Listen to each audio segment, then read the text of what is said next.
My name is Ramel Romero. I'm the Media Relations Manager at Minority. Right now what we're showing is a game called Time Machine VR. It's our first VR game, and it's a game that's designed from the ground up for VR platforms. It's out on early access today. It comes in two versions. We have a free demo that's downloadable and playable by anyone who has a DK2 or maybe a Crescent Bay as well. And we also have premium content that's out right now for $9.99, where you get two playable levels, and you also get some exploration. You have more creatures. We're going to be releasing more updates approximately every 4 weeks, where we're going to be adding more levels, more creatures. We're going to be expanding on the narrative as well, and we're going to be adding mechanics as well. You know, like I said, we're working on the narrative, but essentially right now what we have is that you're a scientist from the future, and there's a plague that's exterminating mankind. So, you know, in the story, we believe that part of the cure, the solution, is probably in prehistory. So they send you back in time to investigate and try to find what that cure is and save mankind. Like I said, you know, we're in early access right now, so we're going to be expanding on that narrative, and it'll become something really cool. We wouldn't say that it's an educational experience. I mean, we did, you know, we did a lot of research to make sure that it was scientifically accurate to a degree, but it is really, it's going to be, you know, it's a game that's really focused around the story, and, you know, very fun mechanics to experience, you know, to exploration, interacting with dinosaurs and that kind of stuff.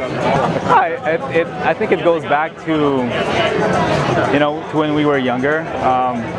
Who hasn't wanted to see an ancient creature from up close?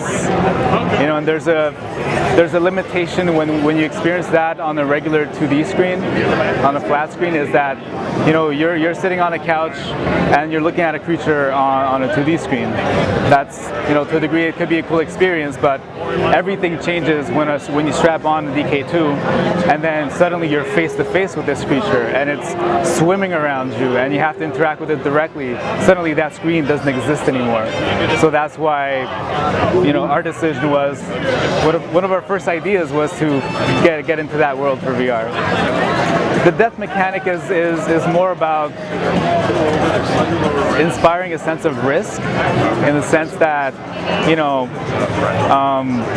it's important for us to immerse you in the idea that you are someone who's traveling back to the Jurassic era, and it's to inspire the idea that you're back there alone in a way. I mean, you have an AI that's accompanying you, and that's kind of serving also as a comic relief in a way. But it's important for us to remind you that you're in a world, in a time period where there's no one else to help you, there's no one else to support you, and you're on your own to accomplish your mission. At the same time, you know, we thought it was important for us to not focus so much on the fear and the risk of death, and more like kind of making it a complement to the tension of the overall environment, where you're in an ecosystem that's hostile, where there's creatures that are potentially dangerous. But the main focus for us is really to, you know, to make it clear that it's a game where you can explore, and it's really more to inspire a sense of marvel at being in that period that you never witnessed before, more than the fact that you can die. You know, I mean, it's still there, but really the focus is for us to explore and to marvel at what you're witnessing, really, and what you're interacting with. It's important for us, the fact of being on early access, what's important for us is also to get the feedback from the community on what's working on Time Machine VR right now, and also to get their feedback to be able to iterate and improve on the game as well. So, you know, if there's a lot of feedback, a lot of very constructive feedback that allows us to build us on the game, I mean, you know, will probably help us, we'll probably spend more time improving on the game as we go, you know, so it also depends on that.